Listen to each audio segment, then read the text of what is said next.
네, 안녕하세요.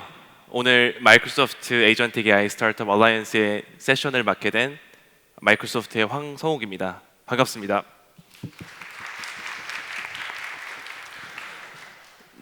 저뿐만이 아니라 여러분 모두가 체감하시겠지만 한 주 한 주 AI의 변화는 역동적이고 정말 빠르게 바뀌어 나가는 것 같습니다. 생성형 AI가 시작하면서 LLM이 등장하고 지금은 에이전트가 업무를 대신하며 이제는 AI가 물리 법칙을 이해하고 AI가 로봇의 몸까지 들어왔습니다. 오늘 이 자리는 이 거대한 AI 진화의 타임라인, 그 최전선에 있는 네 분의 리더분들을 모셨습니다.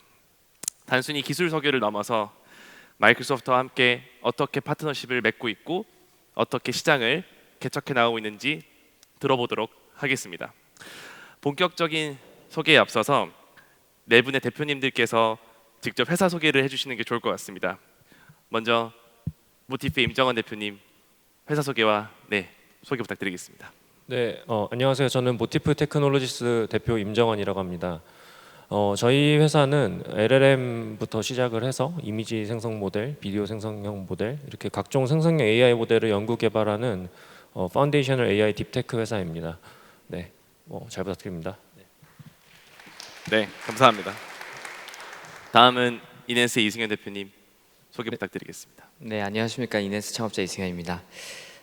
저희는 이제 B2B AI 오퍼레이팅 시스템을 만드는 회사입니다. 그래서 산업 특화된 AI를 만드는 회사인데 커머스 리테일 분야에서 시작해서 최근에 헬스케어, 국방으로 확장하고 있습니다. AI 오퍼레이팅 시스템은 기업의 이제 프로세스를 잘 이해하고 실제로 컴퓨터 유징 에이전트를 사용해서 실제 실행까지 하는 그런 형태의 이제 엔드투엔드 플랫폼을 의미합니다. 최근에는 삼성전자와 같은 이제 글로벌 엔터프라이즈에서 저희 회사 솔루션을 활용하면서 꽤나 이제 글로벌 임팩트를 내가면서 많은 기업에 저희 소프트웨어를 이제 공급하고 있습니다. 감사합니다. 네, 감사합니다. 다음은 솔버엑스의 최윤영 대표님 부탁드리겠습니다. 네, 안녕하세요. 저희는 이제 데이터를 넘어서 이제 데이터에 있는 물리 역학을 이해하는 AI 모델을 개발하고 만들고 있는 솔버엑스의 최윤영입니다. 저희가 다루는 데이터에 대해서 조금 익숙하시지 않을 것 같아서 좀 더 설명드리자면 저희는 이제 어떻게 보면 게임 엔진이나 아니면 영상에서 물이 흐른다라는 걸 이제 AI가 이해를 하는 것들은 이제 많이 연구하고 개발되고 있는데 저희는 그 물이 오른쪽에서 왼쪽으로 흐를 때 물 내부의 온도는 어떻게 변하는지, 그다음에 압력은 어떻게 바뀌고, 그다음에 소용돌이가 어떻게 생성되는지 이런 좀 더 역학에 집중된 이제 데이터를 바탕으로 AI가 이런 역학을 이해하고 그러면 이제 제조업에서 어떤 제품을 설계하고 생산하고 그다음에 실험을 할 때 이런 AI들을 활용을 해서 이런 프로세스를 단축하거나 아니면 어떤 난제들을 같이 해결하는 이런 솔루션을 만들고 있고요. 네, 잘 부탁드립니다. 네. 네, 감사합니다. 마지막으로 리얼월드의 류중희 대표님 부탁드리겠습니다. 네, 리얼월드 대표 맡고 있는 류중희입니다. 반갑습니다. 저희 회사는 로보틱스 파운데이션 모델을 만들고 있는데요. 우리가 파운데이션 모델이라고 하면 정말 여러 가지를 할 수 있는 기반이 되는 AI 모델을 얘기하는데 왜 최근에 이제 피지컬 AI, 특히 이제 로보틱스 파운데이션 모델이 각광을 받고 있냐면 여러분들이 알고 계시는 그 공장에 들어가 있는 인더스트리얼 로봇들 이런 것들은 미리 프로그래밍한 그 순서대로밖에 동작할 수가 없어요. 그러니까 갑자기 이상한 상황이 벌어지거나 아니면 고무로 된 물체를 다룬다던가 이런 임기응변을 해야 되는 상황에서는 동작하지 못합니다. 이런 것들을 우리가 마치 이제 챗봇을 우리 LLM을 쓰는 것처럼 지능을 가지고 이해를 해서 움직이는 로봇이 있으면 얼마나 좋을까 이런 생각들을 해왔는데 이제 그것들이 동작한다는 것이 밝혀지고 있고요. 그래서 저희도 이제 그걸 만들고 있습니다. 좀 더 들어가면 이제 LLM이 할머니라고 하면 LLM의 이제 딸이 이제 VLM이죠. 비전 랭귀지 모델이라고 해서 눈까지 달려서 언어 외에 이제 영상도 이해한다면 저희는 VLA라고 하는 LLM의 손녀 같은 그런 비전과 랭귀지를 가지고 인스트럭션도 이해하고 상황도 이해한 다음에 로봇의 액션을 제너레이션해서 휴머노이드 같은 다관절 로봇을 움직이게 하는 그런 기술을 개발하고 있습니다. 만나게 돼서 반갑습니다. 네, 감사합니다. 네 분의 소개 너무 잘 들었습니다. 이렇게 각사를 모시게 된 경위를 보면 사실은 좀 의도가 있었습니다. 어떻게 보면 이 순서대로 모시는 것 자체가 AI 진화라는 하나의 거대한 흐름을 좀 따라가 보려고 하고 있습니다. 가장 먼저 모든 인공지능의 뿌리가 되는 파운데이션 모델의 단계로 시작해서 그 지능이 시스템과 결합해 실질적인 업무를 하는 에이전트로 진화하고 더 나아가는 이제 자연의 법칙과 과학을 이해하는 물리, 피직스의 영역을 거쳐서 마침내 인공지능이 현실에 다가와서 몸을 입고 로봇의 영역까지 다가온 것 같습니다. 이 흥미진진한 진화의 타임라인을 그 가장 앞단에 있는 지능의 기반을 다지고 계신 모티브부터 좀 질문을 이어나가도록 하겠습니다. 임정환 대표님, 뭐 사실 최근에 독자 AI 파운데이션 모델 또 추가 후보로도 선정되시고 되게 정부 사업도 많이 하신 거로 좀 기사가 많이 나셨는데요. 대표님께서 말씀하신 것처럼 오픈 소스 튜닝이 아니라 요즘엔 그 프롬 스크래치라는 기법이 많이 화제가 되고 있는 것 같습니다. 이 실제 기업 고객들한테 이 프롬 스크래치가 어떻게 작용되고 있는지 설명 가능하실까요? 네, from scratch로 모델을 개발하는 회사가 그 뭐 회사 자체가 기술 개발을 열심히 하는 것도 중요하겠지만은 고객들한테 어떤 가치를 전달해 줄 수 있느냐는 질문을 받았을 때 제가 보통 크게 두 가지로 나눠서 얘기를 합니다. 하나는 뭐 모델 관점이고 다른 하나는 시스템 관점인데요. 먼저 모델 관점으로 얘기를 드리면 AI 모델을 사용하고자 하는 고객들이 원하는 게 뭐 어떤 오픈소스 모델을 적당히 튜닝해서 사용하기를 원하기도 하고 자체적으로 모델을 개발해 주기를 원하기도 하는데요. 사실 이 두 개의 모든 과정에서 아마 여기 계신 분들 중에 어떤 분들은 뭐 오픈소스 모델 튜닝도 해보셨을 거고 작은 규모라도 모델 개발을 해보셨으면 아시겠지만 잘 안 됩니다, 다 사실. 네. 잘 안 된다는 게 오픈소스 모델 좋다고 해서 다운받아서 튜닝 해봤더니 더 안 좋아지기만 하고 나의 시간과 나의 GPU 사용 요금은 하늘로 날아간 것 같고 이런 고통을 많이 겪으시는데요. 프롬 스크래치로 모델을 개발한다는 말은 모델을 잘 만들기 위해서 어떤 과정이 필요하고 그 과정 속에서 무슨 행위가 들어가야 되는지를 사실 잘 파악해야 된다는 말입니다. 그래서 그 말이 결과적으로 의미하는 거는 오픈소스 모델을 튜닝을 한다고 하더라도 이 모델이 지금 어떤 상태인지 명확하게 진단을 하고 우리가 이걸 더 나은 방향으로 만들기 위해서는 어떤 행위를 해야 되는지를 잘 인식을 하고 있단 말인데요. 그렇다는 얘기는 고객들이 원하는 모델을 뭐 처음부터 개발을 하든 오픈소스로 튜닝을 하든 그 얻어지는데 필요한 자원과 시간을 효율적으로 활용할 수 있다는 말이고 그 부분에서 저희가 고객들한테 가치를 제공해 드리는 게 하나가 있습니다. 다른 거 하나는 제가 아까 시스템을 얘기를 했는데요. 모델을 처음부터 잘 만든다는 얘기는 이 모델을 만드는 과정에서 필요한 인프라나 뭐 GPU 시스템을 최적화할 수 있는 역량을 보유하고 있음을 의미합니다.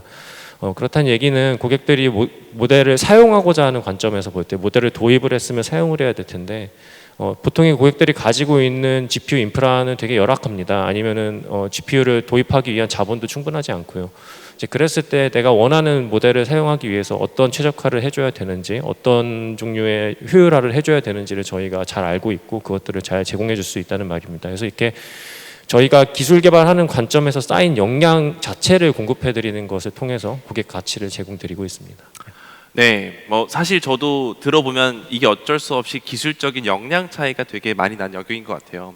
근데 조금 더 저희가 이 프롬 스크래치가 그럼 실제 기업 고객들이 도입했을 때 어떠한 효과가 있는지 또 어떠한 경험들이 하는지를 좀 구체적으로 들어보고 싶은데요. 네, 저희가 실제로 진행했던 고객 케이스 사례를 뭐 짧게 두 개 정도 말씀을 드려보면요. 저희가 국가유산진흥원과 함께 대국민 국가유산 이미지 생성 서비스를 만들었습니다. 근데 보통 고객분들이 생각하시는 건 보통 고객님들은 나의 데이터가 굉장히 소중합니다. 네, 근데 막상 그거를 사용하려고 하다 보면 보통 못 쓰는 데이터가 많이 있거든요.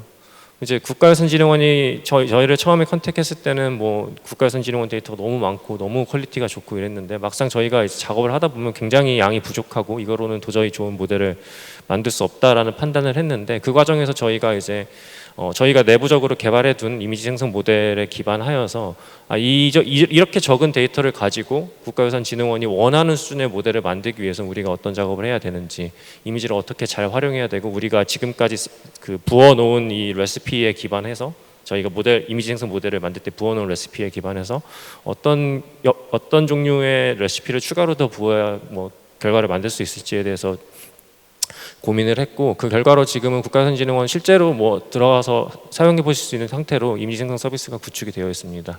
다른 것 하나는 저희가 지금 뭐 마이크로소프트와 파트너십을 맺고 진행하는 일이 있는데요. 오픈소스 모델 혹은 뭐 API를 도입하고자 하는 고객이 있습니다. 근데 이제 그분들이 원하시는 거는 이 모델을 내가 그냥 사용하려고 하다 보니 내가 원하는 성능을 참 달성하기가 어렵다라고 할 때 저희가 이제 모델을 잘 만들고 개발하는 입장에서는 이 모델을 더 잘 사용하기 위해서 지금 현재 뭐 API 가지고 단순히 뭐 쿼리를 입력하고 거기에 그 답변을 받는 거를 우리가 원하는 형태로 만들기 위해서 어떤 작업을 해야 되는지 어떤 방식으로 사용해야 되는지를 계속 이제 가이드라인을 주고 제공해가지고 고객들이 원하는 종류의 선택을 잘 이룰 수 있도록 지금 도와드리는 작업을 마이크로소프트와 같이 진행하는 것도 있습니다. 네, 답변 감사드립니다. 다음은 이엔스 이승현 대표님. 최근 그 이세돌 기사님과의 대국으로 좀 많이 유명해지면서 이엔스가 많이 알려지고 있는 것 같은데요. 그 화제 속에서도 이제 이엔스가 갖고 있는 에이전트, 결국 온톨로지라는 기술 자체가 매우 핵심인 것 같습니다. 기업의 복잡한 데이터를 단순한 검색이 아니라 맥락으로 이해하는 이 온톨로지라는 기법 자체가 실제 이엔스가 느끼시기에 이 파급력, 그리고 이엔스가 어떤 부분들을 지금 시장에서 제공하고 있는지 설명 부탁드리겠습니다.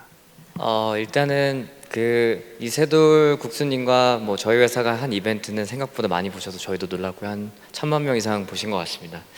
근데 이제 거기서 이제 많은 그 저희도 이제 연락을 많이 받고 있는데 궁금하셨던 것들은 어떻게 바둑이 한 번에 잘 만들어지냐, 뭐 바둑 규칙을 어떻게 잘 이해하느냐 이런 것들인데 그게 이제 뭐 요새 바이브 코딩 이런 것들이 워낙 너무 잘 되지만 아마 챗GPT나 뭐 클로드 코드를 사용해서 바둑을 이제 그냥 자연어로 만들어 보시면 이제 바둑 규칙을 잘 이해하지 못합니다. 그래서 그런 부분들을 사실 그 규칙 그리고 현실 세계에 동작하는 이런 프로세스를 온톨로지로 미리 구축해 놓고 이제 바이브 코딩 하든 그 자동화를 뭐 요청을 하든 하면 훨씬 더 잘 수행하는 것들을 볼 수 있는데요. 저희는 이제 B2B 하는 기업이다 보니까 뭐 단순히 이세돌 국수님과의 이벤트를 떠나서 고객분들의 많은 그런 불편함 또 페인 포인트들을 현장에서 많이 듣습니다. 워낙에 요새 이제 AI가 화두고 또 심지어는 에이전트가 화두기 때문에 많은 기업에서는 도입을 많이 검토하시고 실제로는 이미 많이 검토하셨고 내부적으로는 많이 테스트 해보신 것 같습니다. 뭐 잘 아시는 MIT 최근 리포트를 보면 실제로 에이전트 도입 사례를 하더라도 한 5% 정도만 성공하지 나머지는 잘 실제로 워킹하지 않고 일이 더 늘더라 이런 케이스들을 이미 현장에서 많이 느끼고 계셨던 것 같습니다. 결국엔 에이전트를 만들었다가 중요한 게 아니라 에이전트가 끝까지 우리가 원하는 대로 잘 수행할 수 있게끔 하고 에이전트가 우리의 기업의 프로세스를 정말 똑똑하게 이해해서 그대로 수행할 수 있는가가 굉장히 중요하고 그러려다 보면 이제 가장 기본적인 거는 방금 임 대표님께서 말씀해 주셨던 것처럼 이제 모델이 훌륭하고 똑똑해야 되겠지만 그 모델이 실제로 우리의 기업의 현황, 우리의 기업의 프로세스, 우리의 규칙 이런 것들을 잘 이해하는 것이 무엇보다 중요합니다. 예를 들면은 뭐 거기서 뭐 우리 A 제품 좀 가져와봐라고 했을 때 거기라는 걸 인지하기가 굉장히 어렵잖아요. 뭐 그런 부분들을 근데 사람들은 이제 그런 방식으로 이제 질의하기도 하고 또 일하기도 합니다.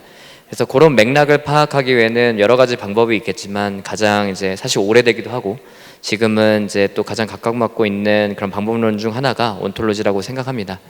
그 온톨로지는 사실 뭐 개념 자체는 꽤 오래됐습니다만 최근에는 이제 모티프 같은 이런 이제 LLM 모델들이 굉장히 빠르게 발전을 하면서 사용성 그리고 실제로 필요성이 굉장히 높아진 것 같습니다. 그 온톨로지 같은 경우에는 실제로 개념 자체는 오브젝트와 그다음에 프로퍼티 링크를 둬서 현실 세계가 어떻게 동작하는지를 잘 구축해 놓을 수 있는 그런 지식 체계입니다.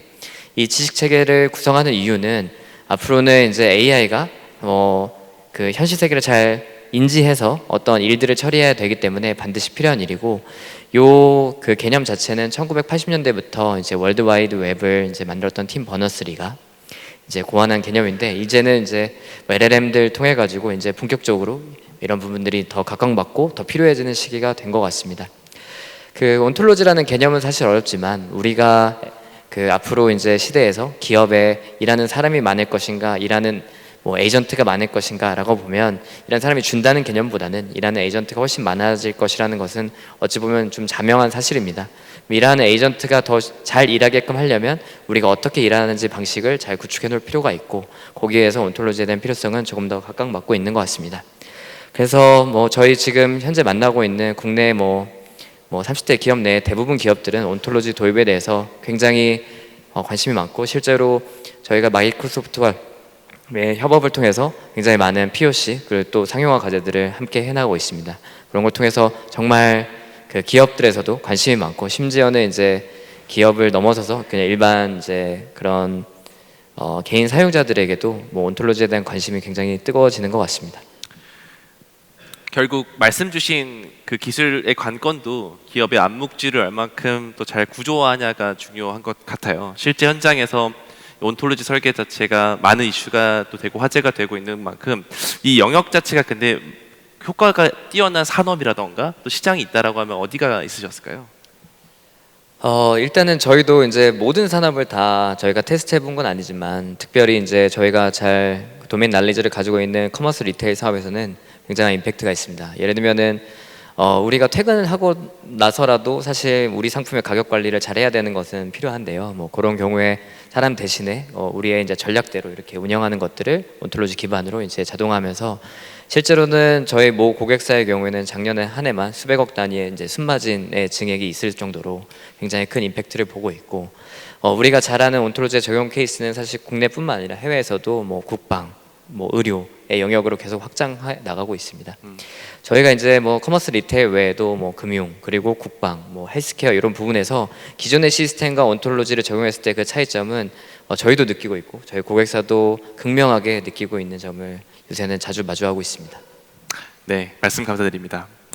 다음으로는 최근에 설립하신 지 얼마 안 됐지만 국내뿐만 아니라 또 글로벌에서도 피직스 영역으로 많은 호평을 받고 계신 솔버엑스의 최윤영 대표님, AI가 언어를 넘어서 과학과 물리의 영역으로 들어온 것 같습니다. 특히 그 컴퓨터 응용 과학이라고 하는 CA 영역에서 솔버엑스의 AI가 보여주는 속도와 정확도의 혁신 어느 정도 지금 체감하고 계신가요? 저희 같은 경우에는 이제 보통 자동차나 아니면 이제 중공업의 부품 회사들이랑 가장 많이 협업을 하고 있는데요. 보통은 이제 기획과나 전자과 석사나 박사를 마치신 분들이 이런 설계를 진행하시고 그 다음에 이제 해석 업무를 보통 많이 수행하게 되십니다. 그럼 예를 들면 특정 부품 하나를 이제 고객사가 이제 뭐 그 설계 조건 내에서 설계를 해서 생산을 해줘라고 말씀을 해주시면 그 제한 조건 내에서 어떤 작동 조건 하나를 테스트하는데 전처리를 이제 석박사급 엔지니어가 8시간 정도 수행을 하고 그다음에 그 전처리가 끝나서 이제 뭐 그 원래 사용하시던 기존의 컴퓨터 CA 소프트웨어를 이제 썼을 때는 8시간에서 길게는 한 4일, 5일 걸리면 이제 결과물이 하나가 나옵니다. 그럼 그 결과물을 보고 이제 다시 어디가 문제가 생길 것 같다 해서 보통은 피드백을 다시 드리고 그럼 설계 엔지니어가 다시 수정하고 약간 이런 이제 제조업의 사이클이 존재하는데요. 저희는 이제 AI를 통해서 일단 전처리 자체를 좀 AI 에이전트를 통해서 자동화를 하고 있고 그다음에 결과 자체가 학습이 완료된 상황에서는 8시간이 보통 이제 1분 이내로 줄어들게 됩니다. 그러면 이제 고객사 입장에서는 기존에 이제 두 사람이서 전달하고 6시간 걸려서 피드백 받고 그다음에 또 수정하고 이런 사이클이 아니라 그냥 설계자가 직접 설계를 수정한 다음에 바로 AI한테 전달해서 1분 내에 결과를 받고 그럼 그걸 바탕으로 설계를 수정하고 이런 식으로 이제 설계 해석 프로세스를 좀 혁신할 수 있고요. 그럼 이걸 통해서 제조업이 얻는 이득은 보통 이제 리드 타임 이슈가 있다 보니까 제조업에서 그 설계를 사실 엄청나게 최적 설계를 하시기보다는 사실 거의 그 설계 가능한 그러니까 시간 내에 설계 가능한 설계를 진행을 하시고 그 다음에 보통 안전 마진, 안전 계수라는 것들을 보통을 많이 하셔서 그 다음에 그 결과물을 딜리버리 하게 됩니다. 근데 이제 이때 또 생기는 문제 중에 하나가 이게 설계를 통해서 좀 더 제조사 입장에서는 본인들의 마진을 좀 높일 수 있거나 이런 것들보다는 결국 고객사와의 신뢰가 굉장히 중요하기 때문에 본인들 마진을 좀 포기하고 그 다음에 제한된 포기하더라도 더 좋은 결과물들, 신뢰도 있는 결과물을 제공하는데 이러다 보니까 사실 제조업에서는 마진을 엄청 높이기가 좀 힘든 상황인데요.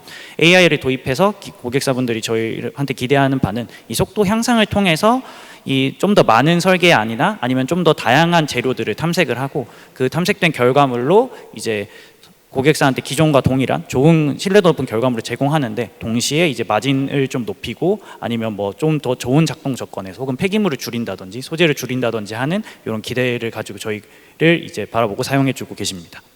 그러면 기존 CA 자체도 정확성이라는 신뢰 자산이 매우 강할 것 같은데요. 솔브엑스가 단순히 그 더 빠른 보조 툴이 아니라 기존 해석 프로세스 자체를 실질적으로 바꿀 수 있다고 자신하는 이유는 어떤 부분이실까요?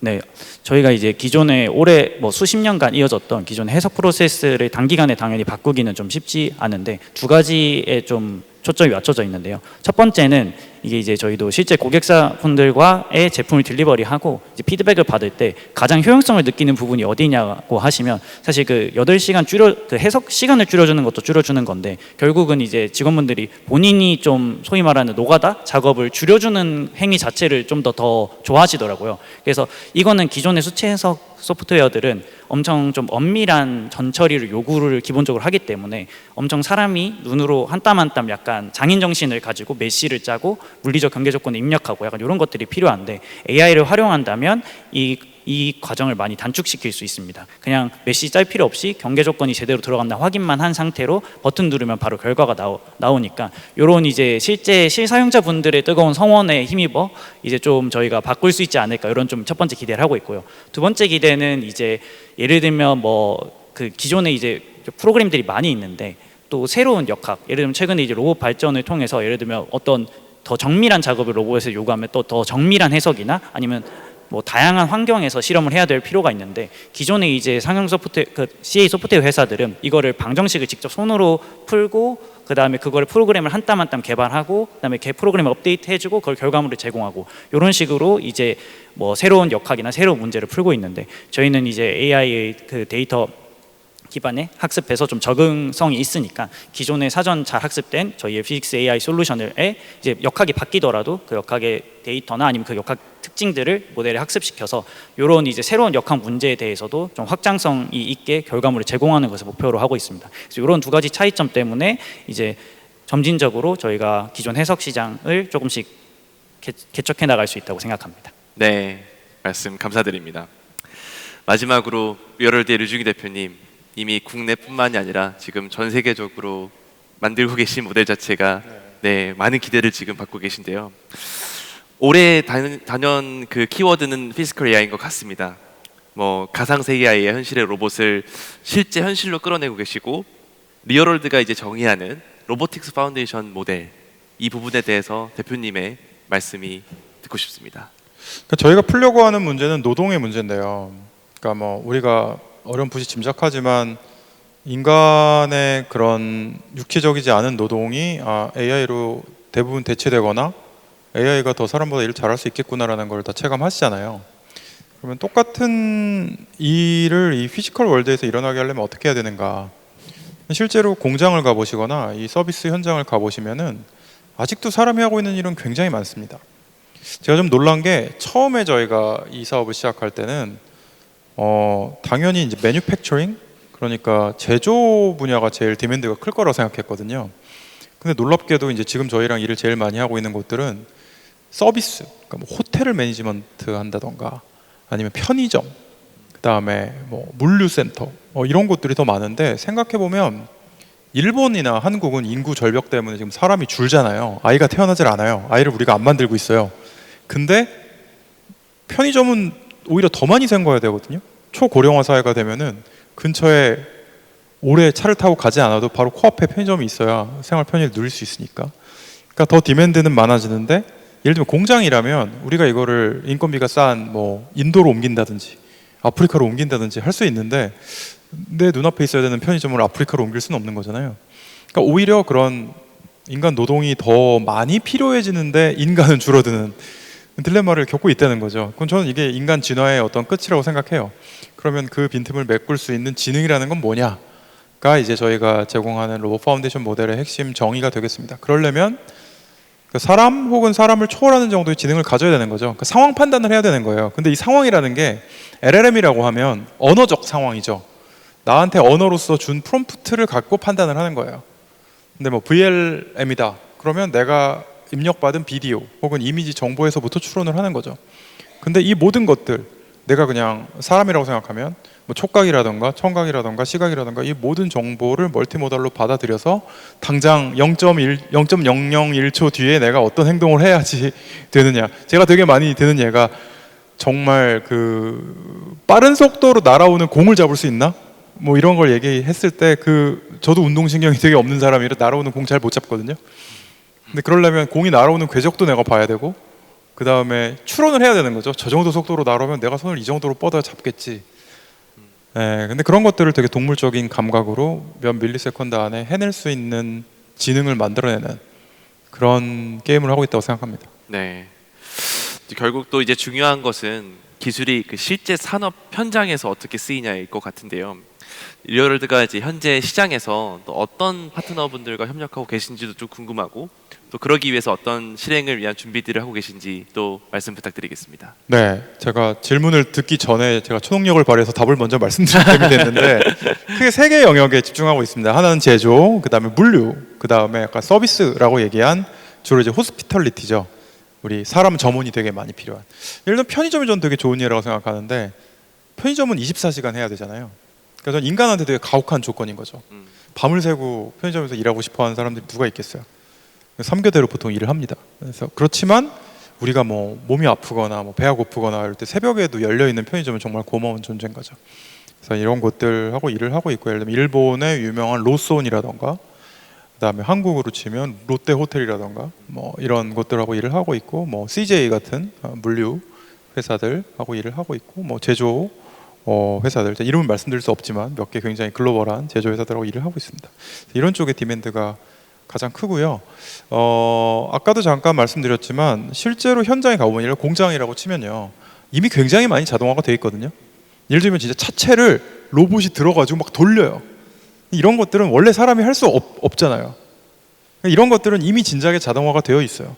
근데 아직도 사람이 차체에 기어 들어가서 그 플라스틱 부품들 조립을 하고 있고요. 아직도 사람들이 이 손재주를 가지고 그 시트 껍질을 이렇게 씌우고 있어요.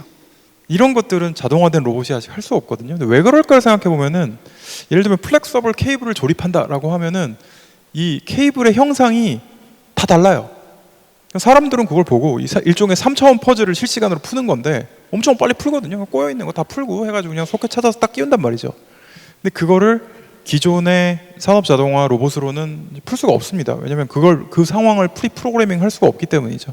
그래서 그런 것들을 지능을 가지고 푸는 그런 문제를 말씀드린 그 세 가지 현장에서 풀고 있다. 그게 지금 저희가 하는 일입니다. 네, 말씀 감사드립니다. 네 군데 뭐 이런 기술적인 역량에 대해서 저희가 잘 이해할 수 있었고 들어보시고 좀 더 궁금하신 부분들 있으시면 위에 QR 코드 통해서 질문 남겨주시면 마지막에 저희가 Q&A 세션도 받도록 하겠습니다. 이제 기술이 또 아무리 좋아도 이 비즈니스적으로도 연결하는 건 또 다른 문제인 것 같습니다. 사실 이제 오늘 여기서부터가 저희 또 세션의 핵심인데요. 저희 패널 토크 세션 주제가 얼라이언스이긴 합니다. 마이크로소프트가 좀 동맹체를 맺고 진행하는 이 스타트업들과의 협업 사례들을 좀 본격적으로 좀 듣고 싶고 또 실제로 이 파트너십이 어떻게 작동하고 있는지를 좀 들어보도록 하겠습니다. 순서를 좀 바꿔서 리얼월드의 류중희 대표님께 좀 다시 여쭙겠습니다. 작년 11월에 아마 저희 마이크로소프트 리서치 기반의 전략적인 협약서도 좀 맺었고 올해 1월에는 저희 마이크로소프트 CEO도 만나셔서 또 전략적인 비전도 많이 공유를 주셨습니다. 대표님께서 느끼시는 이 마이크로소프트와의 파트너십에 대한 여정과 또 어떤 것들을 더 기대할 수 있을지에 대해서 한 말씀 부탁드리겠습니다. 그 대기업 이렇게 글로벌한 초거대 기업이 저희 같은 스타트업하고 다른 거는 모든 걸 다 갖고 있어요. 그러니까 우리가 뭐 마이크로소프트급의 회사랑 얘기를 할 때 우리는 원하는 게 있겠죠. 근데 그 하나만 얘기를 해도 줄줄이 막 나오는 거죠. 그 안에서 굉장히 갖고 있는 게 많기 때문에 이건 어때요, 저건 어때요. 결과적으로는 마이크로소프트가 좋은 파트너인가에 있어서 핵심은 뭐 저희가 이런 게 필요합니다라고 먼저 말씀을 드렸을 때 그걸 잘 챙겨주시는 거는 첫 번째라고 생각하는데 좀 더 저희가 감동한 거는 저희가 말씀을 안 드려도 이런 것도 있는데 해보시면 어떻겠습니까라는 제안을 먼저 주셨다는 거고요. 기술 스타트업으로서 저는 중요한 게 세 가지인 것 같아요. 하나는 연구 개발이죠. 남들보다 먼저 미래를 만들어야 경쟁력 있는 제품이 나오는 거잖아요. 그러니까 일종의 연구 분야. 마이크로소프트는 MSR이라는 굉장히 훌륭한 세계적인 연구소를 갖고 있거든요. 또 MSR은 중국에도 있고 뭐 일본에도 있고 미국에도 있고 전 세계에 퍼져 있습니다. 특히 이제 로보틱스 쪽을 연구를 되게 많이 하고 로알파라고 그 로봇 파운데이션 모델도 하나 공개하시기도 했고요. 그래서 원래 로봇 리서치 쪽에 수십 년의 역사를 갖고 있는 세계적인 연구소예요. 그래서 마이크로소프트 리서치 MSR의 이제 중국 팀하고 같이 저희가 연구를 지금 하나 하고 있고요. 네. 그래서 그 기회도 지금 한국 MS에서 다리를 놓아주셨고, 또 스타트업 입장에서 되게 중요한 게 고투 마켓이죠. 이게 휴머노이드 로봇의 AI를 필요로 하는 고객을 찾아서 딜리버리를 하고 싶은데 그분들 보기엔 저희 회사가 듣보잖아요. 근데 이런 듣보잡 회사의 브랜드로 고투 마켓 하기 되게 어렵죠. 왜냐면 휴머노이드 한 대가 얼만데 거기 AI를 저희한테 맡길 리가 없는데, 생각해보면 마이크로소프트만큼 또 전 세계 고객을 많이 갖고 계신 곳들이 없습니다. 그래서 마이크로소프트 AP 비즈니스 팀 중심으로 저희가 같이 고투마켓 하는 전략을 세우고 있고 사례를 만들려고 좀 노력하고 있고요. 그다음에 마지막은 이제 굉장히 프랙티컬한 건데, 결국 저희는 AI 회사니까 이제 서빙을 해야 되잖아요. 그리고 이제 모델을 트레이닝하기 위해서 특히 피지컬 AI는 무엇보다도 데이터가 너무너무 중요합니다. 근데 이 데이터가 엄청나게 커요. 그러니까 단순히 뭐 고해상도 비디오 데이터 수준이 아니라 그 고해상도 비디오로 월드 모델을 만들기 위해서 굉장히 많은 데이터들, 뭐 로봇의 궤적 데이터, 뭐 물리적인 움직임, 뭐 텍타일, 뭐 이런 것들을 다 타임스탬프를 싱크해가지고 모아야 되거든요. 그러면 자연스럽게 클라우드 기술이 필요하고, 뭐 애저로 대표되는 MS 클라우드 기술, 그 중에서 저희가 스토리지를 저희가 활용하고 있는데 그냥 단순한 스토리지로 해결되는 게 아닌 거죠. 그런 것들을 AI가 쉽게 접근해서 실시간으로 트레이닝할 수 있는 수준의 스토리지를 제공을 받아야 됩니다. 그래서 정리를 하자면 완전히 밑바닥에 모델을 만들기 위한 기술적인 파트너로서 애저를 활용하고 있고, 그 다음에 좀 더 미래적인 연구개발을 위해서 또 연구개발 파트너로서 같이 일하고 있고, 이렇게 만들어진 프로덕트를 전 세계에 이제 같이 공급하기 위해서 고투마켓 파트너로도 일하고 있는 전방위적인 스타트업의 동반자다. 너무 자랑을 해드렸나? 이렇게 생각하고 있습니다. 네, 저도 대표님 덕분에 저희 MSR 조직과 많이 일할 수 있던 기회가 있었던 것 같고요. 사실 이 포인트를 통해서 좀 파트너십의 하나의 큰 저희가 그 아젠다로 됐다는 것에 대해서 매우 인상적인 것 같습니다. 저는 하나 좀 더 하고 싶으면 거는, 저도 스타트업을 제가 지난 세기부터 시작했거든요. 1999년에 제가 첫 회사를 만들었으니까 정말 많은 회사를 하고 많은 시간을 보냈는데 약간 이상한 자격지심 같은 게 있었던 것 같아요. 그러니까 마이크로소프트 같은 글로벌한 컴퍼니랑 우리 같은 한국발 스타트업이 뭐 연구를 같이 한다던가 뭐 고투마켓을 전 세계에 같이 한다던가 하는 거는 참 일어나기 어려운 일이야, 이런 생각을 했었거든요. 근데 뭐 정말 다행히 제가 두 번째로 만든 올라웍스가 인텔에 인수가 되면서 이런 일도 생기는구나 하는 사례를 만들었는데, 지금은 정말 당당하게 뭐 마이크로소프트를 포함한 전 세계적인 대기업들이 한국에서 좋은 스타트업을 찾고 있어요. 그리고 한 번 찾으면 여기는 한국 회사니까 뭐 미국이나 뭐 중국 회사보다는 좀 협력을 좀 덜 해야지, 이런 생각 절대로 하지 않아요. 기술력만 충분하고 제품만 훌륭하면 전 세계 모든 조직을 총동원해서 전방위적으로 지원하고 있습니다. 그래서 이런 기회를 굉장히 잘 살려보시면 좋겠습니다. 네, 좋은 시기입니다 지금. 저희도 피지컬 AI의 협업에 있어서 조금 더 많이 애써보겠습니다. 잘 부탁드리겠습니다. 그 다음은 솔버엑스의 최윤영 대표님, 계속 말씀드리지만 성장 속도가 좀 저는 무서운 것 같습니다. 법인 설립하신 지도 얼마 안 되셨지만 또 올해 1월 달에 저희 마이크로소프트 이제 계약을 하시면서 본격적으로 모든 플랫폼을 좀 운영하고 계신 거로 알고 있어요.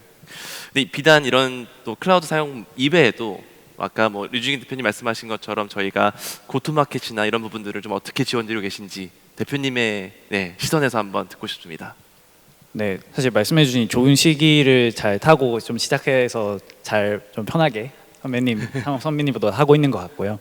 그래서 저희 같은 경우에는 사실 국내에서 제조 이런 문제를 푸는 거는 이제 처음에 어떻게든 좀 잘 뚫어서 이제 레퍼런스를 좀 확보하고, 그리고 이제 저도 한국인이고 이제 한국 기업들에 많이 컨택을 했고 고객사로 확보해 나가고 있다 보니까 국내 기업 내에서 제조회사 내에서 확장하는 것 자체는 좀 어려움을 못 느꼈는데, 저희가 작년부터 엄청 집중했던 것 중에 하나가 이제 해외 고객사 하나로 만들어 보자 이러고 이제 정말 뭐 박람회 가고 학회 가고 그러면 바텀업으로 이제 막 그 링크드인으로 엔지니어들 막 메일 다 보내고 논문 읽어서 논문 내용 요약해서 또 막 보내고 이렇게 쓸 수 있다 저렇게 쓸 수 있다 엄청 시도를 많이 해서 사실 미팅은 처음에 엄청나게 많이 했었습니다. 저희는 뭐 진짜 엄청 거대 기업부터 미팅은 다 했는데 항상 뭔가 그 의사결정권자까지 간 것 같은데 뭔가 계속 이제 POC를 시작하는 게 좀 힘들더라고요.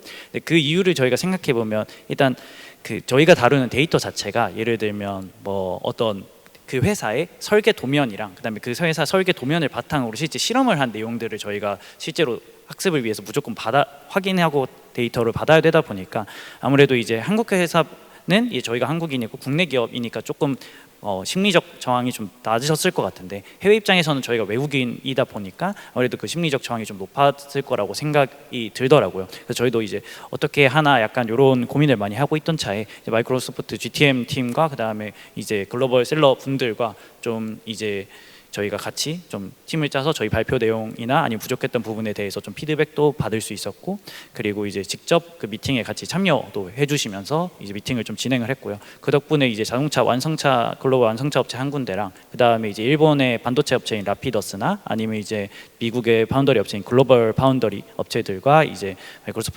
마이크로소프트와 함께 이제 좀 POC 관련된 논의를 좀 진행을 했고요.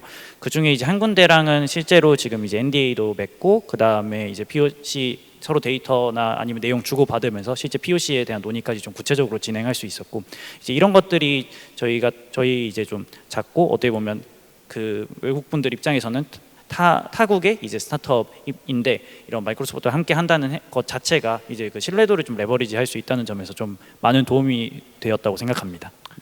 네, 사실 류 대표님 말씀에 이어서 최 대표님 말씀처럼 이게 한국에 있는 스타트업에 대한 신뢰성이 저희 글로벌 팀에서 생각보다 있는 것 같아요. 그래서 저희도 솔버엑스라고 사실 어떻게 보면 못 들어볼 만한 회사 자체가 실제 솔루션 자체가 증빙이 되고 또 POC가 또 검증이 되면 그만한 많은 영업기가 이어지는 것이 현실이었던 것 같습니다. 감사합니다. 다음으로는 또 저희 이승현 대표님. 이미 약간 저희 마이크로소프트 국내 영업 조직하고도 많이 일하고 계시고 또 해외 영업 조직하고도 또 많이 일을 하고 계신 것 같아요. 그래서 네, 제가 계속 들어보면 사실상 이 스타트업 자체가 대기업이 진행하는 프로젝트를 되게 혼자서 들어가는 경우가 쉽지가 않잖아요. 영업적으로도 그렇고 또 구축하는 이런 구조 자체도 그렇고. 근데 그런 관점에서 이넨스가 어떻게 좀 마이크로소프트와 같이 일을 했고 또 협업을 했는지에 대해서 말씀해 주시면 감사하겠습니다. 예, 저희도 그 앞선 두 분 대표님께서 말씀해 주셨던 거랑 되게 비슷해요. 사실 맥락적으로는 그 대기업에서 사실 저희 팀을 바라봤을 때는 뭐 저희 매출이 뭐 한 100억 정도 가까이 되지만 너무 적고 뭐 임직원분들도 너무 적고 업력도 적고 그래서 일단 좀 그 소위 뭐 저희는 뭐 이런 얘기도 들은 적이 있었어요. 너네 뭐 이렇게 뭐 한 3년 이렇게 계약하는 너네 그러다 망하면 어떡하냐. 뭐 그런 신뢰 문제가 가장 큰 것 같습니다. 근데 이제 마이크로소프트는 뭐 모든 그런 테크 회사 중에서도 가장 신뢰도가 압도적으로 높은 회사이기도 하고 또 고객들과의 특히 엔터프라이즈 기업들과의 관계가 굉장히 깊기 때문에 그런 부분들이 저에게는 정성적으로 진짜 많은 도움이 됐고요. 실제로는 그 스타트업 AI 얼라이언스 이후에 저희가 한 어제 계산해봤더니 한 30개 정도 기업을 만나서 실제로 POC가 거의 2자릿수 정도 그중에 본계약이 최소 수억 원대 이상 정도 이미 뭐 n억 원대 이상도 몇 개 있지만 그래서 굉장히 빠르게 잘 진행되는 것 같은데 저희 팀에서 바라봤을 때는 가장 큰 거는 그 마이크로소프트의 이미 엔터프라이즈 고객사분들도 많이 이제 관계가 있으시지만 어떤 문제를 풀고 싶어 하시는지를 이미 핀셋처럼 다 알고 계신 것 같아요. 그럼 이제 그 문제를 풀기 적합한 회사를 바로 이제 연결해 주시면 저희는 그 고객을 만나서 저희 회사 어떤 회사고 뭐 어떤 문제 풀 수 있고 우리 문제랑 그 문제랑 맞아요 뭐 이런 앞단의 많은 과정을 그냥 점프할 수 있다는 것이 굉장히 큰 장점입니다. 그리고 실제로 마이크로소프트에 저희는 뭐 GTM 측면에서 뭐 앞서 말씀드렸듯이 뭐 굉장히 많은 이제 정량적인 숫자로도 입증이 되는 뭐 그런 부분들이 있지만 뭐 이게 국내뿐만 아니라 글로벌에서도 동일하게 워킹하고 있는 것을 지금 보고 있고 하지만 또 저희 팀에서 이제 뭐 온톨로지를 적용해서 에이전트를 적용하지만 실제로 비어 있는 파츠들이 굉장히 많습니다. 근데 GTM 외에도 그 마이크로소프트는 사실 AI에 굉장히 친화적인 클라우드 인프라를 가지고 있기 때문에 그런 부분들 활용하고 또 저희 같은 스타트업에서 가장 이제 뭐 대기업에서 이렇게 뭐 각 얘기 주시는 너네 보안 문제 어떻게 할 거냐 하면은 저희는 뭐 마이크로소프트의 최고의 보안 활용합니다. 뭐 이런 것들이 사실 굉장히 저희 팀에서는 보강되는 부분이 많습니다. 그래서 실제로 DL 클로즈율도 굉장히 많고 또 이런 부분에 대해서 뭐 GTM과 뭐 기술적인 기능 외에도 뭐 마이크로소프트 분들의 서포트 그리고 함께 파트너십하는 여기 계시는 이제 KT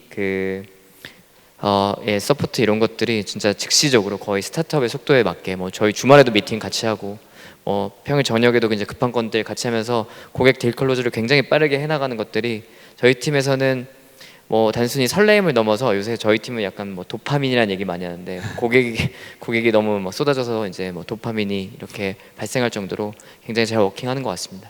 네, 사실 뭐 말씀 주신 것과 또 별개로 최근에 또 모든 플랫폼을 또 애저로 넘겨주시면서 아마 오후에는 그거 관련된 세션도 정해져 있는 걸 알고 있습니다. 그래서 또 어려운 결정이셨겠지만 저희와 함께 만들어 나가고 있는 이 부분에 대해서 저도 매우 공감이 되고 말씀하신 것처럼 마이크로소프트가 앞단에 좀 문을 열어주면 이넨스나 또 비슷한 스타트업들의 그 기술과 역량이 빛을 발할 수 있도록 도와줄 수 있다는 게 매우 큰 장점일 것 같습니다. 마지막으로 모티프 임정환 대표님, 사실 모티프는 보면 고난도의 모델링이나 이제 서빙 프로젝트, 사실 국내에서 되게 어려운 난도의 프로젝트들을 유일하게 좀 수행하실 수 있는 조직을 가진 것 같아요.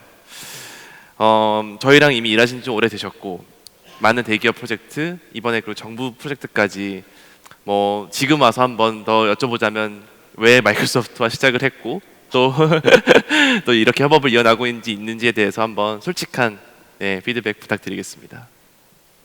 네, 제가 그 앞에 세 분의 말씀을 들으면서 무슨 생각을 일단 했는지를 말씀드리면 이거 내가 불리한 것 같은데 앞부분에서 다 이제 얘기를 많이 하셨는데 그리고 이제 그 방금 성욱님 질문도 들으면서 또 생각한 게 마이크로소프트가 우리를 왜 선택해 준 건가 저는 사실 그 생각을 많이 하거든요. 네, 그 마이크로소프트와 같이 일하면서 제가 뭐 앞에 세 분 대표님들께서 해주신 얘기를 떠나서 제가 사실 가장 고맙고 감사하게 느끼는 점이 있습니다. 뭐냐면 여기 계신 분들도 다 비슷하겠지만 내가 하는 일을 남이 알아주고 이제 그게 더 잘 되기 위해서 마음을 써주는 게 사실 경험하기 힘든 일이잖아요. 나랑 뭐 학교에서 같이 뭐 조별 과제를 한다고 해도 뭐 나만 하는 것 같고 제가 그래서 조별 과제 별로 안 좋아하거든요. 그리고 뭐 회사에서 파트너십을 맺고 뭔가를 한다고 하더라도 너는 너의 일, 나는 나의 일, 뭐 같이 하는 프로젝트는 뭐 어떻게 되든 난 뭐 관심 없고 이런 경우가 많이 있는데 저희가 다양한 층이 다양한 종류의 파트너십을 맺고 일을 많이 하고 있습니다. 근데 그 중에서 제가 단연코 확신드릴 수 있는 거는 마이크로소프트만큼 저희 회사가 진심으로 잘 되길 바라고 움직여주는 곳은 사실 없는 것 같아요. 제가 물론 한 3년쯤 지나서 또 다른 생각을 가지게 될지 모르겠지만 제가 가지고 있는 지금까지의 뭐 저희가 뭐 국내외로 파트너십 많이 가지고 있습니다. 뭐 클라우드 서비스 사용하는 것도 있고 뭐 사업 프로젝트도 있고 이런 거 많이 있는데 저희 같은 작은 회사를 먼저 알아봐 주신 것도 감사한 마음이 큰데 이제 그것을 넘어서서 저희 회사가 잘 되기 하기 위해서 뭐 피드백도 잘 주시고 또 고객분들 만나가지고 고객들의 보이스를 이제 전달해 주시기도 하고 저희 사실 뭐 다들 그런 경험 있으실 수 있겠지만 고객 상대하는 거 힘들거든요. 나쁜 소리 들으면 기분 안 좋습니다. 네, 거기서 중간에서 완충제 역할도 많이 해주시고 뭐 어떤 감정적인 그 이제 소모 역할도 좀 대신 해주실 때도 많이 있는 것 같고 그래서 저희 회사가 잘 되기 위하면서 최대한 노력을 해주시는 게 너무 감사하다는 마음을 항상 가지고 있고 그 덕분에 저희가 또 다른 생각을 뭘 하게 되냐면은 우리를 위해서 이렇게까지 해주는 마이크로소프트의 기대를 저버릴 수 없다. 제가 구성원들한테 항상 얘기합니다. 너희들 마이크로소프트 가서 할 때는 제대로 해야 된다고 제가 맨날 얘기를 하는데 이제 그러다 보니까 회사가 또 발전하는 것도 같이 있어요. 그래서 정말 그 뭐 이제 뭐 영어 표현으로 믹스업이라는 표현을 많이 하는데 사실 마이크로소프트 같은 회사 초거대 뭐 한국 이런 수준이 아니라 뭐 글로벌한 초거대 기업이 작은 회사랑 만나서 뭘 더 많이 얻어갈 수 있을까에 대해서는 저는 과거부터 되게 물음표를 많이 가지고 있었지만 적어도 이 과정들을 통해서 느끼는 거는 우리가 같이 발전할 수 있겠다는 사실을 많이 느끼고 저희 회사가 잘 되기 위한 지원도 많고 고객도 많이 앞에서 말씀 많이 해주신 것처럼 고객 케이스도 많이 만나고 그 과정을 통해서 저희 발전도 많이 하는데 결국 제일 저한테 감사하고 중요한 거는 마이크로소프트가 저희를 위해서 일한다는 느낌을 많이 주시고 그걸 기반으로 저희가 더 잘할 수 있도록 또 발전할 수 있는 게 가장 감사한 것 같습니다. 네. 네, 너무 칭찬만 들은 것 같아서 머쓱한 상황인 것 같습니다. 감사합니다. 네 분 말씀을 좀 들어보니까 종합해 보면은 연구, 뭐 인프라, 영업, 기술 사실 좀 전방위적으로 저희 마이크로소프트랑 함께하고 있는 것 같아요. 저희가 흔히 원팀으로 일한다라는 표현을 많이 쓰는 것 같은데 그렇게 저희 얼라이언스 쪽 분들하고는 이렇게 일한다는 게 좀 이번 올해 1분기를 마감하는 시점에서 말씀드릴 수 있어서 너무 감회가 새로운 것 같습니다. 이제 벌써 2026년 1분기가 이제 끝나가는 시점이고 저희와의 파트너십도 계속 이어나갈 거지만 또 각 사마다의 또 비전 그리고 어떤 목표들이 있을지에 대해서 조금 더 들어보고 마무리한 시점을 갖고 싶습니다. 다시 시작은 반대로 모티프 임정환 대표님부터 네. 순서대로 해주시면 너무 좋을 것 같습니다. 네, 저희 회사가 제가 종종 질문을 받는 게 있습니다. 뭐냐면 어떤 회사로 기억이 남길 원하느냐, 시간이 지났을 때 모티프라는 회사를 사람들이 어떤 회사로 기억하길 원하느냐는 질문을 많이 받아요, 사실. 그때 제가 하는 답이 뭐냐면 뭐 회사가 당연히 회사니까 돈도 잘 벌고 뭐 매출도 많이 내고 이익도 많이 내고 이렇게 돼야 되겠지만은 저는 다른 것보다 모티프란 회사가 존재했기 때문에 대한민국은 AI 경쟁력이 있는 나라야 라는 회사로서 기억되고 싶습니다. 그런 생각을 많이 하고 있고 사실 이제 이런 생각을 하면서 제가 마이크로소프트랑 더 이루고 싶은 거는 뭐 혹자는 이제 뭐 LLM의 시대는 끝났다. 뭐 오픈 AI, 뭐 구글, 엔솔픽, 뭐 중국의 큰 회사들로 인해서 더 이상 LLM은 시장성이 없다고 얘기를 하는데 LLM 창업에 대해서는 이제 시장성이 없다는 얘기를 많이 하죠. 사실 근데 지금도 뭐 뉴스를 보시면 아시겠지만 뭐 구글 딥마인드의 제미나이 핵심 개발자가 나와서 창업했다, 뭐 LLM 회사 창업했다 이러면 엄청나게 투자를 많이 받고 관심을 많이 받고 최근에는 뭐 얀르크는 LLM을 좋아하는 건 아니지만 뭐 되게 좋은 백그라운드를 가진 사람이 나와서 회사를 만들었다면 또 사실 엄청난 투자를 받습니다. 그렇다는 거는 여전히 사람들은 넥스트 오픈 AI가 넥스트 엔솔픽 같은 회사를 찾고 있다고 저는 생각을 하고 있고 다들 아시겠지만 마이크로소프트가 오픈 AI 굉장히 많이 투자를 하지 않았습니까? 그래서 제가 원하는 가지고 있는 희망과 비전대로 잘 성장을 한다면은 또 누가 알겠습니까? 마이크로소프트가 저희한테 막대한 투자를 하지 않을지. 저희가 그런 모습을 갖추고 그 과정에서 마이크로소프트의 기대에 부응해서 지금처럼 저희가 뭔가 더 많은 것을 받는 게 아니라 그때는 좀 더 대등한 위치에서 이제 주고받을 수 있는 것들이 있도록 저희가 노력을 하고 함께 협업을 해 나가려고 하고 있습니다. 네, 말씀 너무 감사드립니다. 이넨스의 이승현 대표님. 네, 저희는 이제 다음 넥스트 라운드는 이제 국내를 넘어서 진짜 글로벌에서 좀 공격적인 포지셔닝을 하는 것을 목표로 하고 있습니다. 최근에 저희가 이세돌 국수님이랑 이제 이벤트를 한 것도 사실은 이제 딱 뭐 2016년 3월 9일에 알파고랑 이세돌 한국 기사님이랑 이제 대결을 했을 때는 인공지능 대 인간 이런 대결이었고 딱 10년이 지난 시점으로부터는 이제 인간 대 인공지능이 앞서 이만이 얘기했던 것처럼 뭐 파트너가 돼서 진짜 에이전트로 함께 협업을 하는 그런 시대를 열어나가는 것을 목표로 했는데 뭐 저희 팀 내부에서는 뭐 이런 고무적인 좀 내부에 이제 시대적 선언이 좀 있었는데 뭐 2016년에는 그 해외 이제 유수 빅테크 기업이 한국의 기사에게 도전을 했다면 이제는 한국의 기술이 이제 글로벌리 도전해서 진짜 임팩트 내는 일들을 해보자 라는 것이 2020년 3월 9일에 이세돌 국수님이랑 같이 이런 행사를 하면서의 저희의 포부였고 그게 이제 일부 현실로 이루어지는 그런 모멘텀들을 보면서 본격적으로는 이제 글로벌 시장에서도 뭐 저희 같은 기업들이 진짜 에이전트에서 소위 이제 주요 마켓 쉐어를 할 수 있는 형태로 발전할 것을 이렇게 기대하고 있습니다. 네, 말씀 감사드립니다. 솔버엑스의 최윤용 대표님.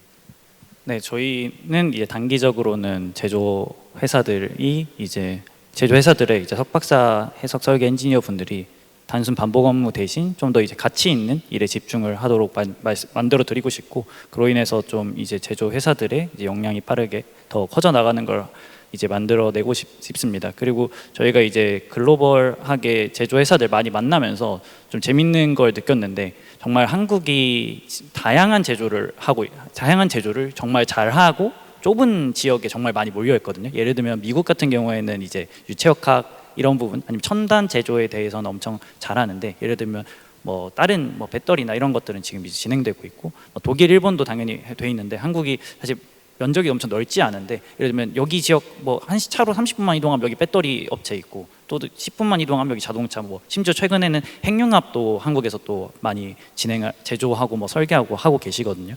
그래서 이런 어떻게 보면 피직스 경제 역학 문제 관점에서는 정말 집적화된 테스트 베드이자 레퍼런스가 되는 상황입니다. 그래서 저희는 굉장히 좀 운이 좋게 잘 지금 레퍼런스를 역학 문제별로 레퍼런스를 잘 쌓아 나가고 있다고 생각하고요. 올해 이제 혹은 올해부터 이제 내년 이렇게는 이제 마이크로소프트와 함께 이제 이렇게 테스트 베드에서 레퍼런스 쌓은 것들을 바탕으로 이제 글로벌 회사들 고객들 많이 넓혀 나가는 걸 이제 회사의 비전으로 생각하고 있습니다. 그래서 이제 전 세계의 제조의 약간 혁신을 좀 돕는 역할을 잘 해내가고 싶습니다. 네, 감사합니다. 네, 감사합니다. 마지막으로 리얼을 유진 대표님. 네, 저희 모델이 오픈 소스로 허깅페이스에 곧 공개가 됩니다. 공개가 VLA 모델이 공개가 되고요. 오픈 소스로 VLA 모델 공개하는 회사가 많지 않아요. 엔비디아를 포함해서 몇 개 없는데, 지금 벤치마크를 열심히 돌려보고 있는데 저희 모델이 더 성능이 좋습니다. 시작부터 소타로 시작하는 게 저희 목표였는데 시작부터 소타로 시작하게 됐고요. 저는 이제 이 회사를 만든 이유가, 제가 이제 한번 엑시도 했고 뭐 벤처 캐피탈도 만들어서 잘 먹고 잘 살고 있었다가 갑자기 욕도 많이 먹고 다시 창업판으로 돌아온 이유는 그냥 되게 쪽팔려서였거든요. 그러니까 저인류의 조별 과제를 하는데, 그 중국에 계신 중국 분들과 미국에 계신 중국 분들이 신나게 이 조별 과제를 하고 있는 거예요. 근데 저는 이게 once in a lifetime 기회라고 생각하지 않고 once in a mankind history의 기회라고 생각해요. 그러니까 예를 들면 뭐 저희나 여기 계신 분들이나 소위 말하는 AGI나 뭐 좀 더 과장되게 얘기하면 ASI, Artificial Super Intelligence 같은 게 나오면 끝이죠. 인간이 할 게 없어요. 그 이후에는 인간이란 종은 전혀 다른 삶을 살아갈 거예요. 그러니까 이게 어떻게 보면은 인간 서사의 마지막 장을 쓰는 일이라고 저는 생각하거든요. 근데 살아있는 거죠, 제가. 그 일을 해야죠. 근데 저는 동아시아인으로서, 한국인으로서, 아니 이 조별과제에 한국도 굉장히 큰 방점을 찍을 수 있어라고 믿고 있고 그걸 보여주고 싶었는데, 뭐 LLM 뭐 잘 하시지만 LLM이라는 개념을 만들고 이끌어온 거는 이제 서구 문명이라면 피지컬 AI는 우리가 처음부터 선두권으로 시작할 수 있지 않을까라는 생각을 많이 했습니다. 그 이유 중에 하나는 우리가 워낙 제조를 잘해요.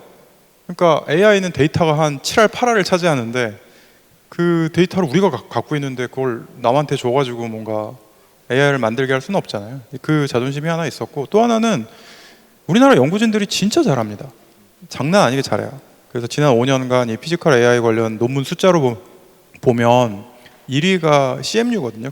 미국의 카네기 멜론 유니버시티인데 2위가 어딜까요? 한국 대학이겠죠. 카이스트예요.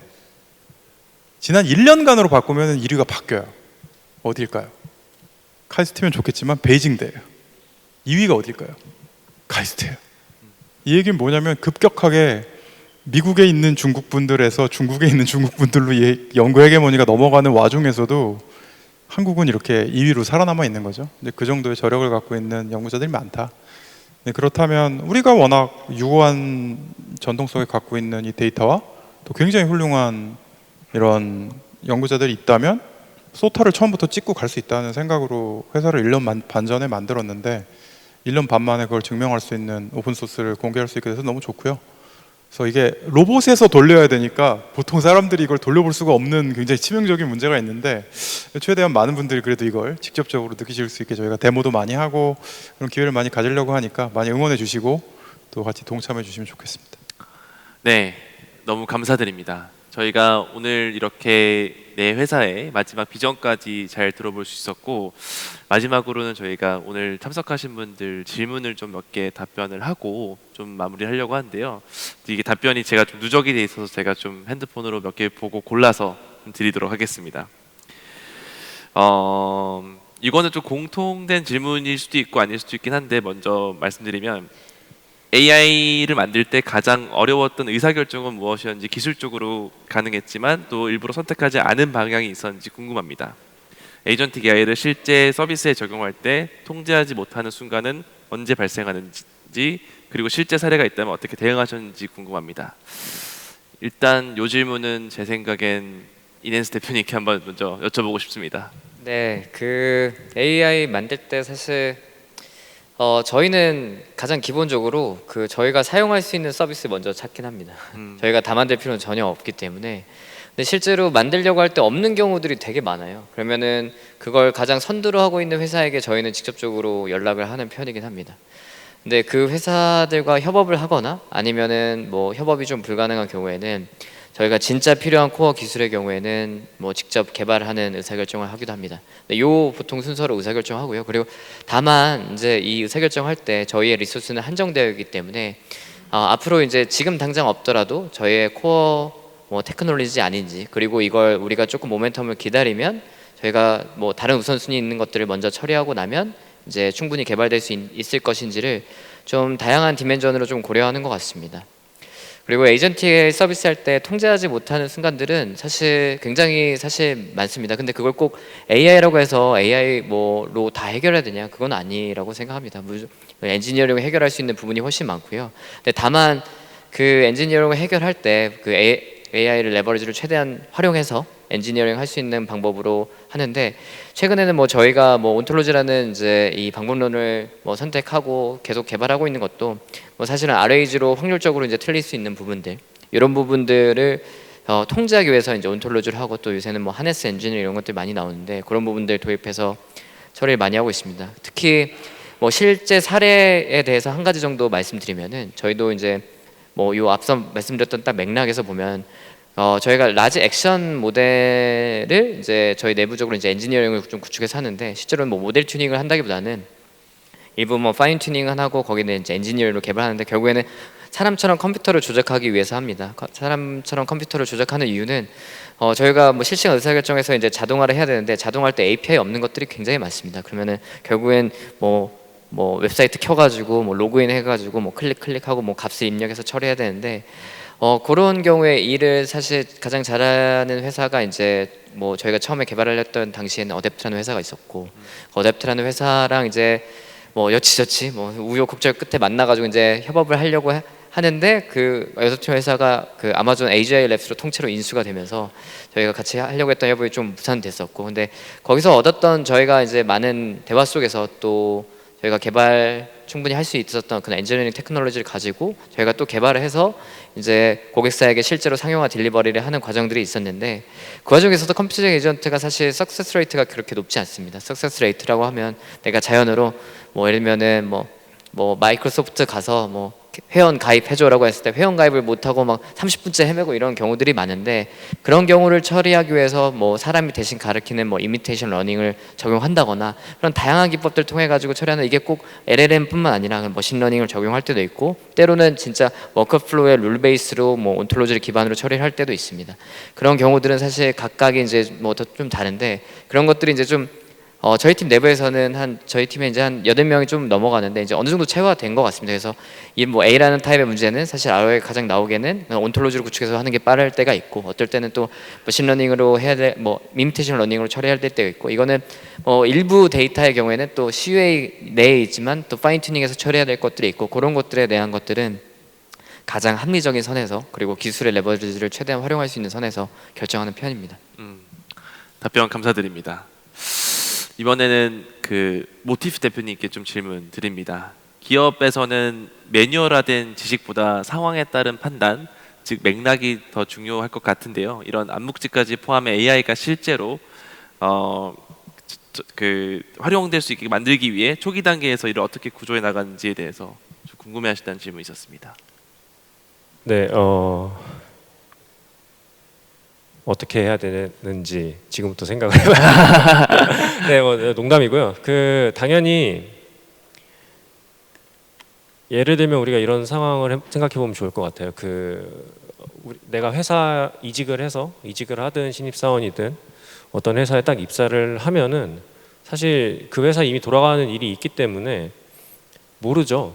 네, 이제 그걸 파악하는 시간이 많이 필요할 거고, 또 당장 투입된다고 했을 때 다니던 회사에서 다른 프로젝트에 갑자기 투입된다고 했을 때도 이미 돌아가고 있는 어떤 맥락이 있을 텐데 이거를 잘 모르는 게 사실이고, 그랬을 때 사람이 어떻게 하는지 보면은 초기에는 동료들한테 물어보던가 아니면 업무 기록을 보면서 현재 상황을 파악하려고 하던가의 노력을 많이 하는데, 결국 AI가 일단 저는 아까 잠깐 AGI라는 단어가 나왔는데 전 개인적으로 이미 AGI라고 생각합니다. 네, ASI라고도 생각을 하고 개인적으로 그렇게 생각을 하는데, AGI나 ASI라고 지금이든 미래에 오든 간에 전혀 모르는 맥락을 파악하는 거는 불가능하고요.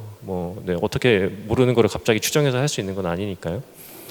결국 이 AI 모델 자체가 잘 활용될 수 있는 환경을 만드는 게 일단 중요하고, 그게 관련돼서는 아마 이넨스라는 회사에서도 이제 관련된 일을 많이 하실 것 같은데, 그럼 그 환경의 구축을 잘 하는 거를 넘어서 그 모델이 뭘 잘하게 해야 되느냐를 봤을 때는 두 가지인 것 크게 보면은 이제 큰 길이의 맥락을 잘 이해할 수 있고 그걸 인풋으로 받을 수 있는 모델을 만드는 게 중요한 것 같습니다. 무슨 말이냐고 하면은 요즘 컨텍스트 랭스라는 얘기를 보통 많이 하는데, 넓은 길이의 인풋이 주어졌을 때 틀리지 않고 잘못된 오류가 있는 대답을 하는 것이 아니라 정확한 말을 할 수 있는 형태의 모델 성능 개발하는 게 되게 중요한 거고, 사실 그걸 위해서 작업을 하는 거는 되게 많이 잘 알려져 있는 방법들이 있어요. 물론 저희 회사가 사용하는 여러 가지 방법론이나 레시피 같은 거는 또 저희 나름대로 개발해서 사용하는 게 있지만,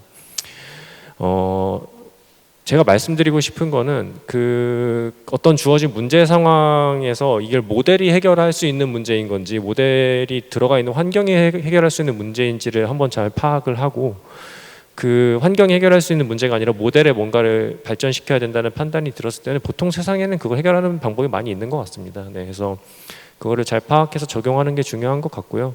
그럼 컨텍스트 랭스를 길게 가져가면서 좋은 성능을 내는 게 어떻게 하는 것이냐? 네, 여러 가지 방법 많이 있습니다. 궁금하시면 저한테 따로 자세한 내용은 물어보시면 제가 최대한 답변을 해드리도록 하겠습니다. 네, 감사합니다. 이번에는 리얼월드 대표님께 좀 질문 드리겠습니다. 로보틱스 관련 모델은 아직 LLM의 트랜스포머 구조에서 벗어나지 못한 것 같은데요. 리얼월드에서 연구 중인 파운데이션 모델은 트랜스포머 구조를 활용 중인 건지 아니면 어떤 벗어나기 위한 노력이 있는지 궁금하다고 질문을 주셨습니다. 트랜스포머를 벗어나지 못한 게 아니라 트랜스포머가 로보틱스에 처음 들어온 거예요. 그러니까 원래 로보틱스의 제어는 그런 확률 모델을 잘 안 썼어요. 왜냐면 로봇이라는 거는 주어진 상황에서 정확하게 동작을 계속 반복해서 해야 되니까 그런 어떤 굉장히 결정론적인 구조로 로봇을 동작시키는 게 맞지라고 생각했거든요. 근데 그렇게 해보니까 사람처럼 임기응변을 못하고 상황이 바뀌면 적응을 못하는 거죠. 그래서 이거를 어떻게 해결하지 하다가 LLM이 잘 된 걸 보고 이런 정말 통계적인 결과를 내는 정말 트랜스포머라는 좋은 도구를 가지고 오면 트랜스포머 기반으로 로봇을 돌리면 이런 문제도 풀 수 있지 않을까 해서 이게 되네인 상황인 거예요. 그래서 로봇 쪽에서는 트랜스포머를 가져온 것 자체가 혁신이다. 근데 현실은 시궁창이죠. 트랜스포머를 갖고 와서 돌려보니까 엄청 느리고, 아까 제가 공 잡는 얘기했잖아요. 공을 잡기는커녕 이렇게 그보다 훨씬 슬로우한 거 잡는 것도 되게 힘들어해요. 그래서 지금 이 로보틱스 쪽의 화두는 트랜스포머를 기반으로 한 VLA라고 소위 얘기하는 LLM을 할머니로 둔 이 VLA의 이득이 있죠. 그리고 클래식한 제어의 이득이 있어요. 굉장히 빠르거든요. 이 두 개를 어떻게 잘 합칠까? 이게 큰 화두고 저희도 빡시게 연구를 하고 있습니다.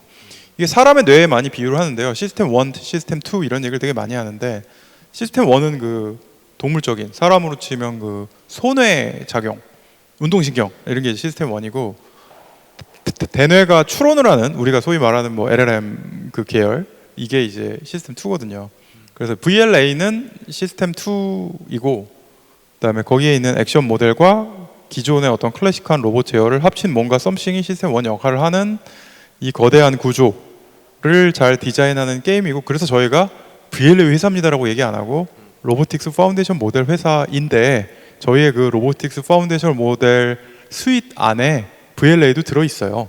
근데 그 VLA만 꺼내서 비교해 보면 다른 VLA 회사보다 쏟합니다. 뭐 이렇게 설명을 하고 있는 거죠. 전 정답은 그런 트랜스포머 기반의 VLA만은 아니다라는 확신은 갖고 있습니다. 네, 명확한 답변 감사드립니다. 마지막으로 솔버엑스 대표님께도 질문이 하나 드리겠습니다. 그 지금 주류 LLM 모델 자체로 수치 해석을 하기에는 뭐 정밀도 문제나 다양한 걸림돌이 있을 것 같은데요. 이를 어떻게 솔버엑스는 연구를 하고 문제를 풀고 계신지에 대해서 간략하게 궁금하다고 질문이 들어왔습니다. 질문이 이제 주류 LLM 모델들의 아마 예, 주류 LLM 자체에서는 이 피직스가 어려운데 솔버엑스는 이걸 아. 어떻게 해결하는지에 대한 질문으로. 네네.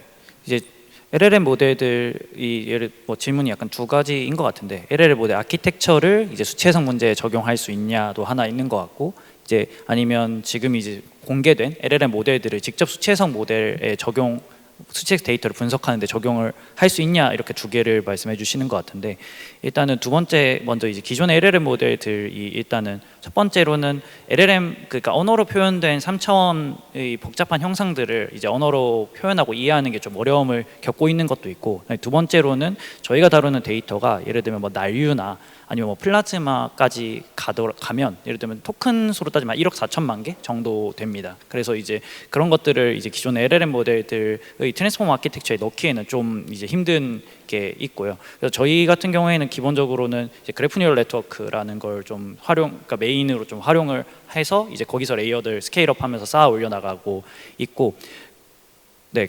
두 개를 같이 얘기해 버린 것 같은데 네, 아키텍처도 이제 조금 한계가 지금 명확하게 있고 그다음 좀 비효율적이고 그다음에 3차원 공간은 시퀀스가 일단 아니잖아요. 시퀀스가 아니고 시퀀스로 표현하려면 뭐 수학적으로 힐버트 커브 막 이런 개념들이 사실 있고 그런 걸로 실제로 3D 데이터를 이제 1D로 풀어서 LLM에 넣는 시도들도 꽤 많은데 그것보다는 저희는 이제 3D 데이터를 3D 형태 그 자체로 그러니까 뭐 위상적인 공간의 정보들을 그 3차원 유클리디안 스페이스에서 직접 표현하는 이런 것들을 좀 더 이런 것들이 이제 중요하다고 생각을 해서 이런 방법을 도입을 해봤고 이제 그래서 좀 잘 돼가고 있는 것 같은데 사실 LLM 모델이 사실 엄청 발전이 빠르잖아요. 그래서 사실 저희도 매번 뭔가 좋은 거 나오면 그걸로도 한번 테스트 해보고 내부적으로 돌려보고 있는데 아직까지는 이제 잘 작동을 안 하고 있습니다. 네, 감사합니다. 마지막으로 좋아요 가장 많은 질문 두 개만 마무리하고 네 마치겠습니다. 그 리얼월 대표님께 질문이 있습니다. 네, 여기서 보면서 웃었어요. 네, 저도 근데 이게 좀 가볍게 질문해 근데 주셔서 되게 중요한 질문이에요. 네, 그래서 짚고 넘어 좋을 것 같아서 네. 읽어드리겠습니다. 호텔의 경우 고객이 이제 호텔리어의 헌신적인 서비스의 가치를 느끼기도 하는데요. 이런 감동적인 가치까지 뭐 AI를 통해 서비스업에 적용 가능한지 설명 부탁드리겠습니다. 이게 예 아니오로 얘기하면 예입니다. 데피니틀리 예스예요. 왜 그러냐면은 헌신적인 서비스는 어디서 나오나요? 서비스를 제공하는 인간의 정신을 갈아서 만드는 거예요. 저희가 그 프로페셔널 데이터의 중요성을 되게 강조합니다. 그래서 피지컬 AI 데이터 공급 업체들 보면은 뭐 베트남이나 뭐 인도나 이런 데 작업장을 차려놓고 막 열심히 데이터를 모아가지고 그거를 저희 같은 모델 만드는 회사에 공급한다고 해요. 그래서 실제로 비디오 샘플을 받아보면은 뭐 옷깨기 뭐 이런 걸 한단 말이에요. 근데 실제로 저희가 롯데 호텔에 들어가서 호텔리어들이 정말 그 뱅퀴즈를 할 때 쓰는 냅킨 개는 거를 찍거든요. 냅킨을 개는 방법이 달라요. 그러니까 뭐냐면 정말 정신을 똑바로 차리고 몇십 년의 경험을 가지고 냅킨을 개는 그 손동작과 집에 있는 수건 막 개는 그 보통 사람 우리들이 그냥 하기 싫은 일을 할 때 그 수건 개는 손동작은 완전히 다르다는 거죠. 그러니까 로봇을 학습시킬 때 롯데호텔 30년 묵은 호텔리어의 손동작으로 냅킨 개는 동작으로 학습을 시키면 그 로봇은 30년 차의 손놀림으로 냅킨을 갭니다. 근데 우리들이 막 하는 식으로 그 데이터로 학습을 시키면 얘는 우리들처럼 하겠죠.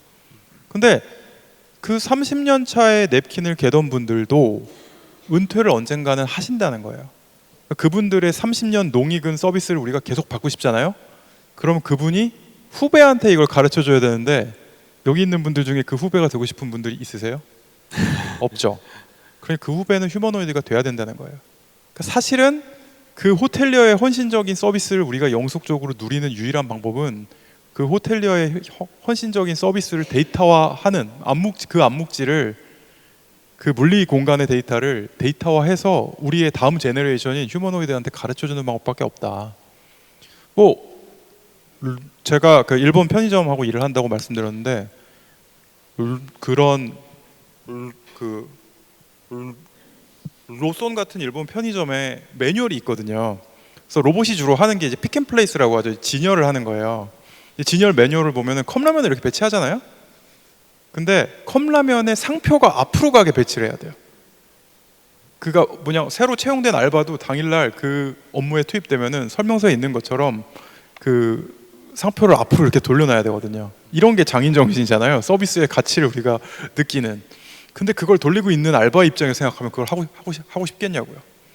그러니까 이렇게 사분면으로 생각하면은 우리가 가치를 가지는 어떤 밸류가 있고 그 밸류를 제공하는 사람도 행복한 영역이 있어요. 틀림없이.